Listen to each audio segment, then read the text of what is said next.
అన్నదాత అన్నదాత మీ అన్నదాత చెమటోడ్చి ఆహారాన్నందించే రైతన్నా అనునిత్యం నీ కండదండగా నిలిచే నేస్తం ఎవరన్నా అన్నదాత అన్నదాత మీ అన్నదాత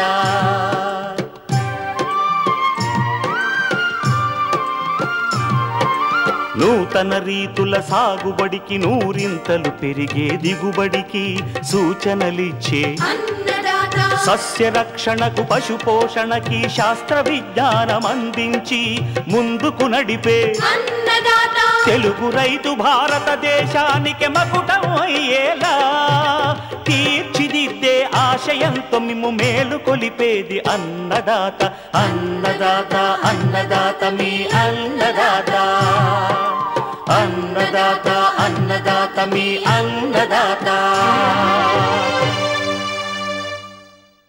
అన్నదాత ప్రేక్షకులకు నమస్కారం. ఈనాటి ముఖ్యాంశాలు: చేలకు జీవ కంచెగా ఉపయోగపడుతూ రైతుకు ఆదాయాన్ని అందిస్తున్న కరోండా మొక్క, మిరప నాట్లు యాజమాన్య పద్ధతులు, సమీకృత వ్యవసాయ విధానాలు ప్రయోజనాలు,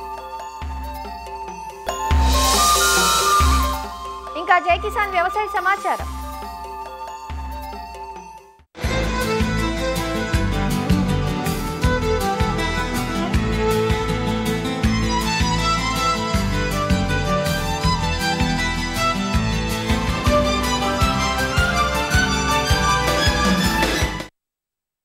వ్యవసాయంపై ప్రకృతి ఆటుపోట్ల ప్రభావం ఎప్పుడూ ఉంటుంది. అయితే రాను రాను పెరుగుతున్న విపత్తులు, గతి తప్పిన ఋతువులు, మారుతున్న వాతావరణ పరిస్థితులు, సాగులో ఎదురవుతున్న ప్రతికూలతలు అన్నదాతను నష్టాల పాలు చేస్తున్నాయి. దీంతో వ్యవసాయం సంక్షోభంలో కూరుకుపోతుంది. ఒకప్పుడు పాడి పంటలను రైతులు రెండు కళ్ళుగా భావించేవారు. రాను రాను పాడిని వదిలి పంటల సాగుతోనే సరిపెట్టుకుంటున్నారు. రైతులు ఒక్క వ్యవసాయంపైనే ఆధారపడటం కాకుండా సమగ్ర వ్యవసాయ విధానాలను ఆచరిస్తే నికరాదాయం పెంపొందించుకునే అవకాశం ఉంటుంది.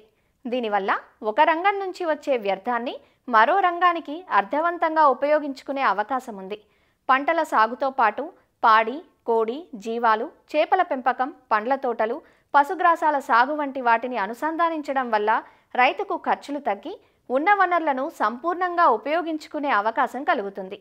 సమీకృత వ్యవసాయ విధానాలతో రైతుకు అన్ని విధాలా మేలు చేస్తుందంటూ వివరాలు తెలియజేస్తున్నారు ఆచార్య ఎన్జీ రంగా వ్యవసాయ విశ్వవిద్యాలయం, పశ్చిమ గోదావరి జిల్లా మార్టేరు ప్రాంతీయ వ్యవసాయ పరిశోధనా స్థానం సస్య విజ్ఞాన విభాగం ప్రధాన శాస్త్రవేత్త డాక్టర్ ఎం శ్రీనివాస్. మనం ఈ మధ్యకాలంలో రైతు సోదరులందరూ వింటున్నది, ఎక్కువ ఆసక్తి చూపుతుంది సమీకృత వ్యవసాయ విధానం.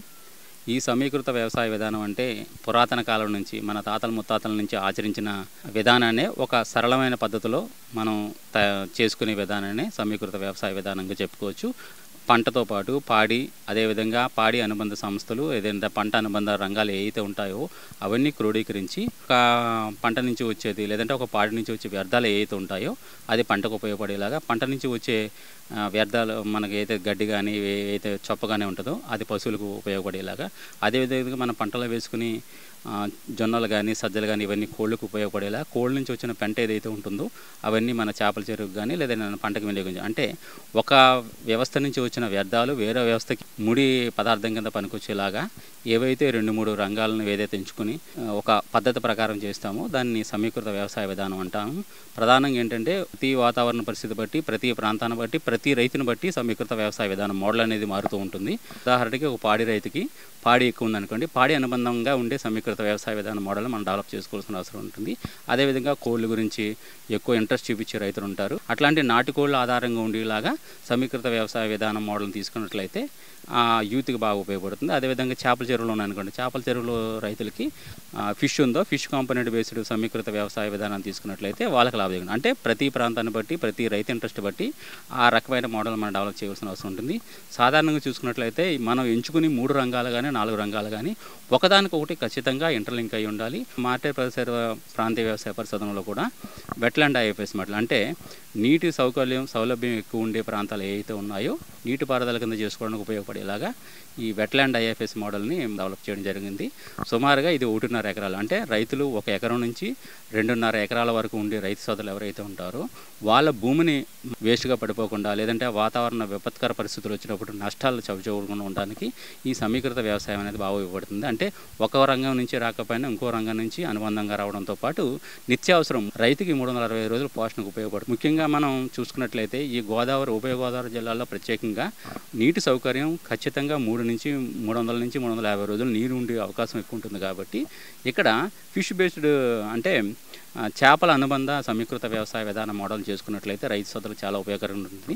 ఎందుకంటే ఒక పక్క చేపల చెరువు పెట్టుకుని చిన్న 25 నుంచి 30 సెంట్లలో ఒక చేపలు, దాంతోపాటు ఒక వరి చేను కానీ, అదేవిధంగా చేపల చెరువు గట్టు చుట్టూ మనం ఉద్యానవన పంటలు కానీ, లేదంటే కొబ్బరి చెట్లు కానీ అట్లాంటివి సీజన్గా, అంటే సమీకృత వ్యవసాయ విధానం ఒక రోజుతోనో ఒక సీజన్తో అయిపోయేది కాదు.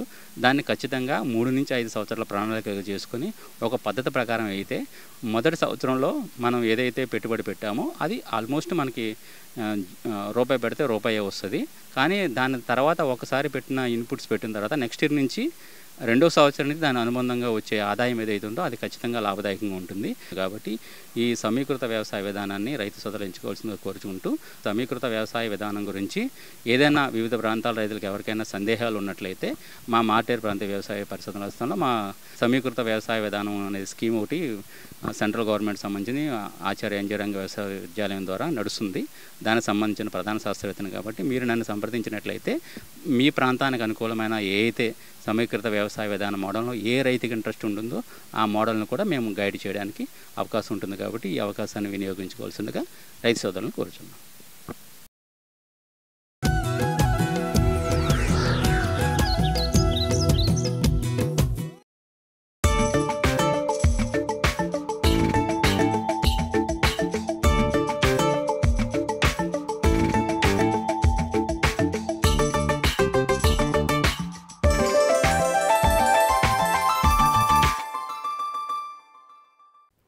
ఇరు తెలుగు రాష్ట్రాల్లో సాగు చేస్తున్న ప్రధాన వాణిజ్య పంట మిరప.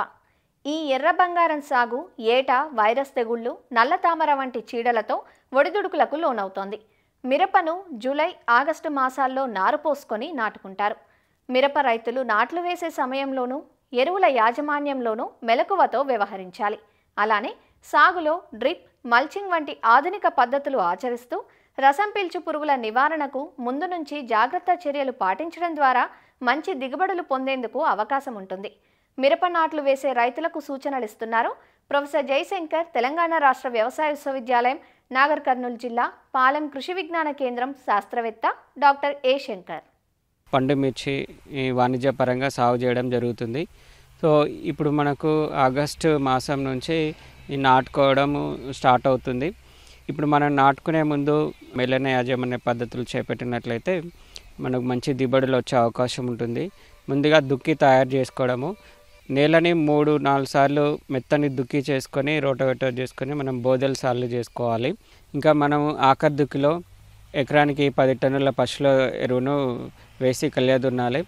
అలాగే మనం నాటు వేసుకునే ముందు ఎకరానికి 150 కిలోల సింగిల్ సూపర్ ఫాస్ఫేట్, సో ఇది ఆఖరి దుక్కులో వేసుకోవాలి. దీంతోపాటు మనకు ట్రైకోడర్మా విరిడి, అజిటోబ్యాక్టర్, సూడోమోనాస్ వీటిని మనము ప్రతిదీ ఎకరానికి 2 కిలోల చొప్పున తీసుకొని ఒక 90 కిలోల పశువుల ఎరువు, అలాగే 10 కిలోల వేపపిండి మిశ్రమానికి ఒక 10 రోజుల ముందే కలిపి మాగిన తర్వాత మనం నాటు వేసుకునే ముందు దుక్కిలో చల్లుకోవడం లేదా బెడ్ల పైన చల్లుకోవడం చేసుకోవాలి.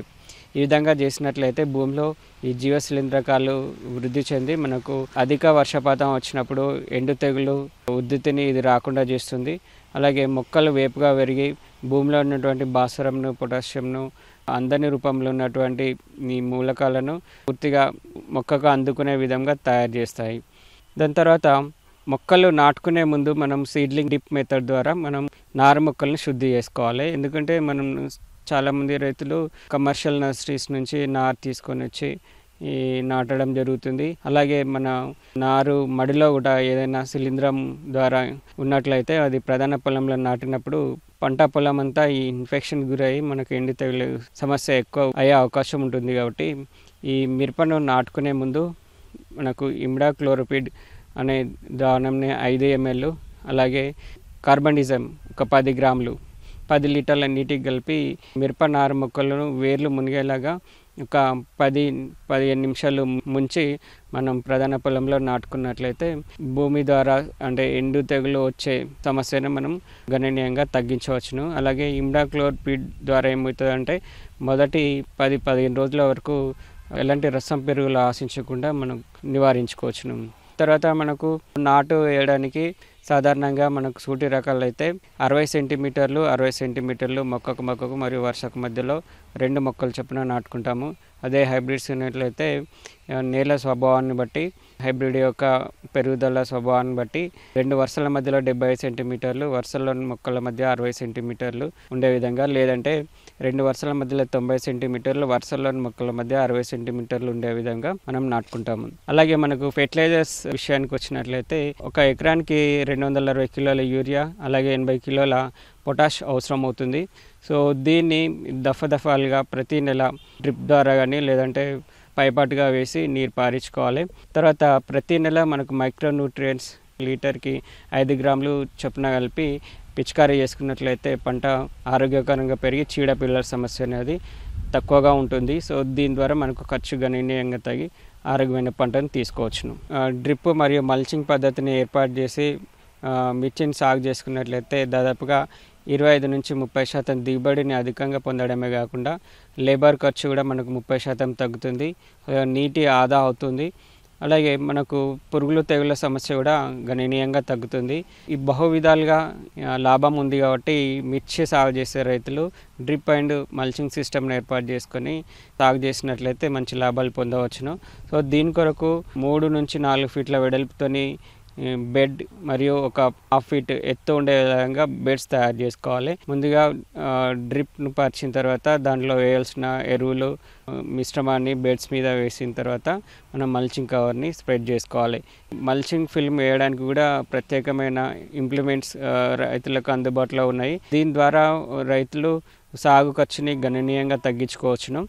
తర్వాత మనం డ్రిప్ అండ్ మల్చింగ్ సిస్టంలో వేసుకోవడానికి సింగిల్ రో మెథడ్ కానీ లేదంటే విడ్త్ ఎక్కువ ఉండి డిస్టెన్స్ ఎక్కువగా ఉన్నప్పుడు పెయిర్ రో సిస్టమ్ లాగా జిగ్జాగ్ పద్ధతిలో మనం మొక్కలను నాటుకోవాలి. దీని కొరకు బెడ్ మీద 2 వరుసల మధ్యలో 60 సెంటీమీటర్లు వరుసలోని మొక్కల మధ్య 40 సెంటీమీటర్లు ఉండే విధంగా 2 ఇంచెస్ డయామీటర్ ఉండేటువంటి హోల్స్ని తయారు చేసుకొని మనం మొక్కల్ని నాటుకోవాలి. తర్వాత మనం ఫెర్టిగేషన్ పద్ధతిలో నీటిలో కరిగేటువంటి రసాయనిక ఎరువులను మనం డ్రిప్ ద్వారా అందించడం వల్ల మొక్క యొక్క గ్రోత్ బాగుంటుంది, అలాగే మనకు పంట నాణ్యత బాగుంటుంది. ఇంకా మనము బయో ఫెర్టిలైజర్స్ని కూడా మనము మొక్క నాటిన 15-20 రోజుల వరకు కూడా మొదటి దశలోనే మనం బయో ఫెర్టిలైజర్స్ ఈ డ్రిప్ ద్వారా ఇంజెక్ట్ చేసినట్లయితే మొక్క వేపుగా పెరగడమే కాకుండా నేల ద్వారా వచ్చేటువంటి ఎండు తెగులు సమస్యలను వేరుకుళ్ళు సమస్యలను పూర్తిగా నివారించడానికి ఈ పద్ధతిని పాటించాలి. ఈ విధంగా మిరప నాటుకునే ముందు మేలైన యాజమాన్య పద్ధతులు పాటించాలి.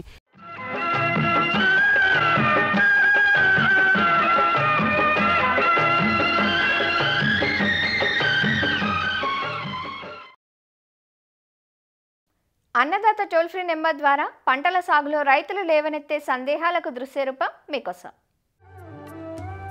వరి పైరులో మొవ్వు పురుగు ఆశించి మొవ్వులు విరిగిపోతున్నాయి, నివారణ గురించి తెలియచేయండి అంటూ అడుగుతున్నారు తూర్పుగోదావరి జిల్లా రాయవరం నుంచి దుర్గా ప్రసాద్. ముఖ్యంగా వరి అనేది కూడా ఒక ప్రధానమైన పంట. ఇందులో ఈ కాండం తొలిచే పురుగు అనేది కూడా ప్రధానంగా ఆశించి నష్టపరచడం జరుగుతుంది. ఇది నారుమడిలోనే ఆశిస్తుంది, లేదు అంటే పిలకలేసే దశలోనైనా ఆశిస్తుంది, లేదా కంకిలేసే దశలోనైనా ఆశిస్తుంది. నారుమడిలో కానీ పిలకలు వేసే దశలో కానీ ఆశించినప్పుడు ఈ మొదల దగ్గర రంధ్రం చేసుకొని వెళ్ళిపోవడం వల్ల అంటే ఎదుగుతున్న ఆకు అనేది చనిపోవడం జరుగుతుంది. దాన్ని మనం మువ్వు పిప్పి అంటాము. ఇలా లాగి చూసినప్పుడు ఈజీగా చేతికి వచ్చేస్తుంది. అదే కంకి వేసిన తర్వాత కనుక ఈ పురుగు ఆశిస్తే ఈ కంకి కింది భాగంలో తొలుచుకొని వెళ్ళి ఆహార పదార్థాలన్నీ తినటం వల్ల ఈ కంకికి నీటి సరఫరా కానీ ఆహార పదార్థాల సరఫరా కానీ తగ్గడం వల్ల ఇది ఆశించిన పరిస్థితిని బట్టి అది కొంత పొల్లిపోవడం కానీ లేదా పూర్తిగా తెల్లగా వెన్ను మారిపోయి పొల్లిపోవడం కానీ జరుగుతుంది. వీటినే మనము పాపులర్గా తెల్ల కంకులు అనేవి అంటామండి. దీని నివారణ కోసం మనం మొదటి నుంచే 2-3 రకాల చర్యలు అనేవి చేపట్టుకోవాలి. ముఖ్యంగా నార్మల్లో కనుక 1 సెంటు నార్మడికి 800 గ్రాములు కార్బోఫ్యూరాన్ గుళికలు వేసుకోవడం వల్ల నారుమడి దశ నుంచే ఈ పురుగును మనం తగ్గించుకోవడానికి అవకాశం ఉంది.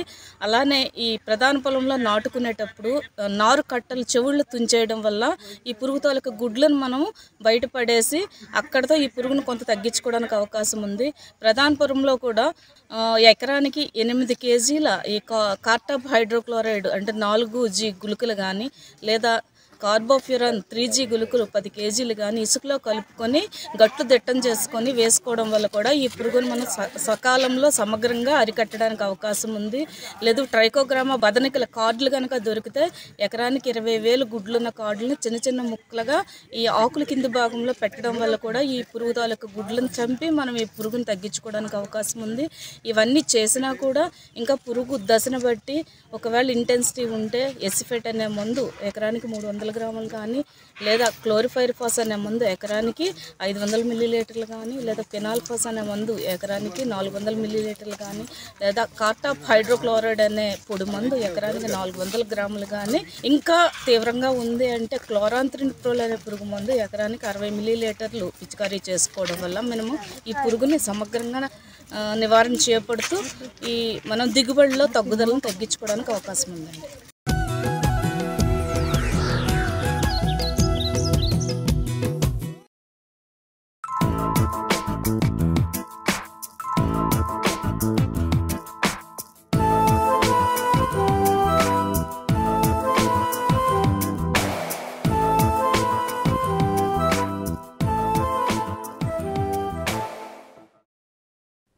ఎర్రగా చూడముచ్చటగా ఉన్న ఈ కాయలనే కలిమికాయ అని కరోండా అని పిలుస్తారు. 365 రోజులు పచ్చగా ఉంటుంది కాబట్టి కలిమి చెట్టు అంటారు. తెలుగు రాష్ట్రాలలో వీటి సాగు కొంత తక్కువే కానీ ఉత్తర భారతదేశంలో ఎక్కువ. ఉత్తరప్రదేశ్, పశ్చిమ బెంగాల్, మహారాష్ట్రలలో ఈ కరోండాను తోటలుగా సాగు చేస్తూ ఆదాయాన్ని పొందుతున్నారు అక్కడి రైతులు. అదే మన తెలుగు రాష్ట్రాలలో పండ్ల తోటల చుట్టూ కంచె పంటగా సాగు చేస్తున్నారు. ముఖ్యంగా అడవి జంతువుల బెడద ఎక్కువగా ఉండే ప్రాంతాలలో జీవకంచెగా ఎంతగానో ఉపయోగపడుతోంది. కరోండా మొక్కను ఎలా పెంచుకోవాలి, పెంపకంలో ఎలాంటి యాజమాన్య పద్ధతులు పాటించాలి అన్ని వివరాలు ఈనాటి అన్నదాతలో తెలుసుకుందాం.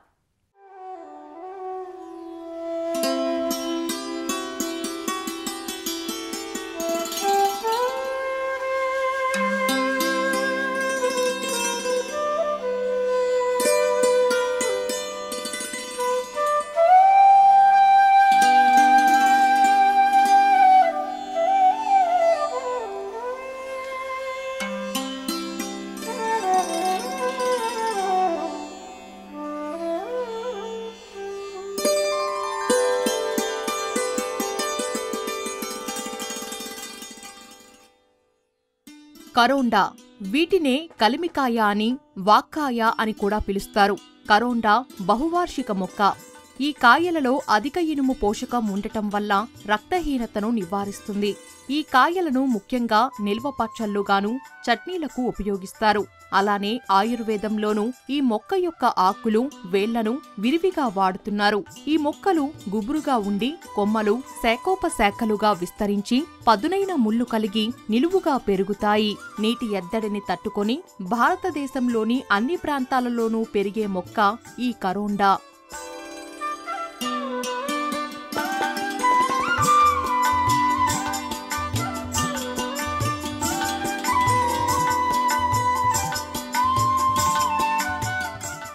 కరోండా ఉష్ణ, సమశీతోష్ణ మండలంలో బాగా పెరుగుతుంది. 45 డిగ్రీల ఉష్ణోగ్రతను ఈ మొక్క తట్టుకుంటుంది. అధిక వర్షాలు, చలి, నీటి నిల్వను తట్టుకోలేదు. తెలుగు రాష్ట్రాల్లోని అన్ని జిల్లాల్లోనూ ఈ మొక్కను పెంచుకోవచ్చు. మెట్ట భూములు, చేలగట్లపైన, పండ్ల తోటల చుట్టూ కంచె పంటగా, రోడ్డుకు ఇరుప్రక్కల, అదేవిధంగా ఏక పంటగా కూడా కరోండాను సాగు చేసుకునే వీలుంది. మురుగునీటి సౌకర్యం ఉన్న చల్కా నేలలు, గరప నేలలు, ఎర్ర నేలల్లో ఈ మొక్కల పెరుగుదల బాగుండి అధిక దిగుబడినిస్తాయి. ఈ మొక్కలను విత్తనం, వేరు లేదా కాండపు కత్తిరింపుల ద్వారా ప్రవర్ధనం చెయ్యవచ్చు. నర్సరీలలో నారు మొక్కలను పెంచి కూడా నాటుకోవచ్చు.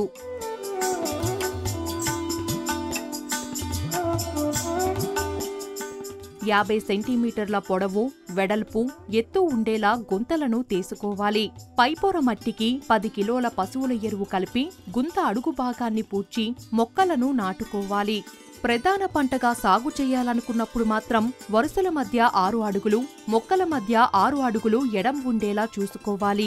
అదే కంచె పంటగా పెంచాలంటే ఫెన్సింగ్ వెంబడి 1 మీటర్ దూరం వదిలి మొక్కల మధ్య 1 నుంచి 1.5 మీటరు ఎడంతో నాటుకోవాలి. మార్చి మాసంలో పూత ప్రారంభమై జులై, ఆగస్టు మాసాలకు పండ్లు పక్వానికొస్తాయి. పూత తెలుపు రంగులో ఉండి పిందెలు మీగడ రంగులో ఉంటాయి. సగం పక్వత చెందిన కాయలు గులాబీ రంగులోనూ, పూర్తిగా పక్వత చెందిన కాయలు నలుపు రంగుకు మారుతాయి. నాటిన 2 సంవత్సరాలకు ఒక్కో మొక్క 200 నుంచి 300 కాయల దిగుబడినిస్తుంది. కాపుకొచ్చిన మొక్కలకు జూన్, జులై మాసంలో ఒక్కో చెట్టుకు 10-15 కిలోల పశువుల ఎరువు వెయ్యటం వల్ల మంచి దిగుబడులను పొందవచ్చు. 5 సంవత్సరాల వయసున్న ఒక్కో మొక్క నుంచి 5 నుండి 7 కిలోల కాయ దిగుబడి వస్తుంది. ఇలా కంచె పంటగా సాగు చేయడం ద్వారా అడవి జంతువుల నుంచి పంటలను రక్షించుకోవటమే కాదు, ఆదాయాన్ని పొందవచ్చు. వాక్కాయ ఉపయోగాలను తెలియజేస్తున్నారు ఆచార్య ఎన్జీ రంగా వ్యవసాయ విశ్వవిద్యాలయం, పార్వతీపురం మన్యం జిల్లా, రస్తాకుంటుబాయి కృషి విజ్ఞాన కేంద్రం, గృహ విజ్ఞాన విభాగం శాస్త్రవేత్త డాక్టర్ ఉమాజ్యోతి. అటవీ ప్రాంతాల్లో అధికంగా లభించే వాక్కాయ, దీన్ని కరిస్సా కెరందాస్ అని శాస్త్రీయ నామంగా పిలుస్తారు. ఇది ఎక్కువగా గట్ల మీద, అంటే కొండ ప్రాంతాలలో గట్ల మీద పొలంలోని మట్టి వర్షాలకి కొట్టుకుపోకుండా ఉండడానికి రక్షణ కవచంగా వేసుకునే చెట్లు. అయితే దీనికి కాసే కాయలు కూడా ఎన్నో రకాలుగా మనకి ఉపయోగపడతాయి. వీటిలో vitamin A, vitamin C, fibre, calcium, phosphorus అనేవి అధికంగా ఉంటాయి. దీన్ని ఆహారంలో భాగంగా చేసుకుంటే అనేక రకాలుగా మనకి ఆరోగ్యపరంగా ఉపయోగాలు ఉన్నాయి. వీటిలో ఉండేవి ఫైబరు, ఆస్కార్బిక్ యాసిడ్ కడుపులోని మలినాలను తీసివేసి మలబద్ధకాన్ని, కొలాజిన్ని ప్రొడ్యూస్ చేసి స్కిన్ కేర్ని కూడా బాగా చేస్తాయి. దీంట్లో ఉండే మైక్రోబియల్ లక్షణాలు ఉండటం వలన ఒత్తిడిని, ఆందోళనని కూడా తగ్గిస్తాయి. వాక్కాయ ఆకులతో తయారు చేసే కషాయం వల్ల జ్వరం కూడా తగ్గుతుంది. వైటమిన్ ఏ సమృద్ధిగా ఉండటం వలన కంటికి సంబంధించిన అనారోగ్యాలని కూడా తగ్గిస్తుంది. చర్మం మీద వచ్చే దద్దుర్లని కూడా సమర్థవంతంగా తగ్గిస్తుంది.